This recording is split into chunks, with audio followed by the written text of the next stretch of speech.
When my dad first had his stroke, I was completely unprepared. I had no idea what to do, what to expect, or how to help him. Over the last year and a half, I've learned so much, things that I wish I had known from the start. And so today I'm sharing 5 big lessons that I've learned that hopefully will help you and your loved one. Tip number 1, doctors don't tell you everything. When my dad had a stroke, the doctors explained what happened, but they really didn't tell me what to do next. I was left figuring out rehab, speech therapy, where he could get care, and just I didn't even know how to help my dad with basic things like eating or getting dressed or moving. I wish I'd known to ask more questions and push for more guidance. If you're in this situation, you have to be your loved one's advocate. Ask for therapy options. Ask about home care. Ask about long-term recovery plans. There's so many things to ask for, and you just have to ask. Tip number 2 is that recovery takes time, a lot of time. I thought progress was going to be steady, but it's not. Some days feel so hopeful and others just feel like nothing's changing. In fact, some days it feels like we're going backwards. What I've learned is recovery is not a straight line. It's up and down, like a roller coaster. I wish that I had known to celebrate the small wins instead of getting so frustrated from setbacks. Improvement does happen, but it really takes a lot of patience. Patience is something that I've had to learn and that he's had to learn and that we're both still learning. Tip number 3, insurance and resources are a nightmare to navigate. I assumed insurance was going to cover everything that my dad needed, and I was wrong. I had to fight to get him therapy, figure out what was covered, and find alternatives when insurance wouldn't pay. I wish I had known to look for more stroke support groups, nonprofit programs, and community resources early on.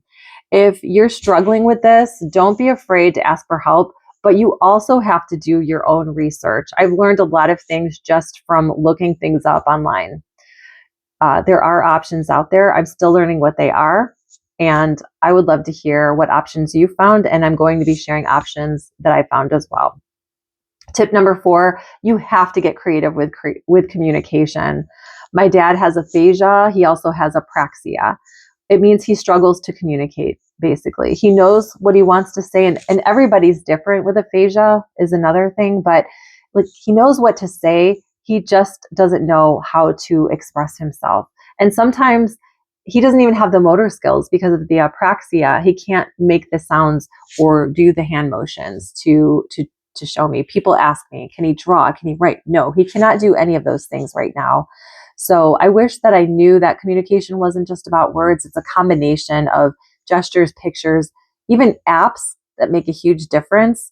So if your loved one has trouble speaking, you have to try different methods and you have to be so patient with them. You just speak slowly.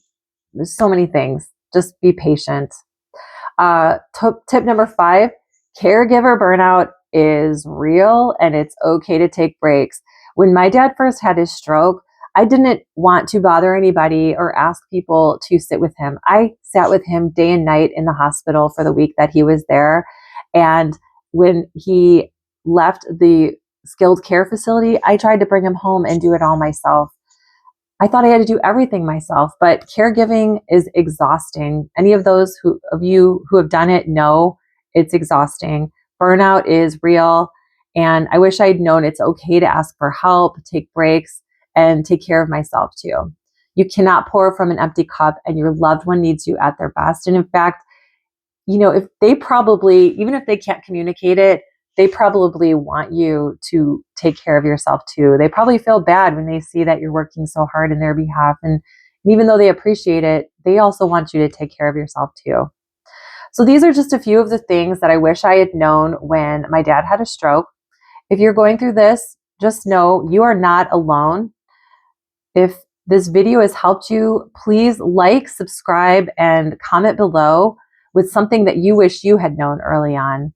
Let's support each other and navigate through this journey together, and we will see you in the next video.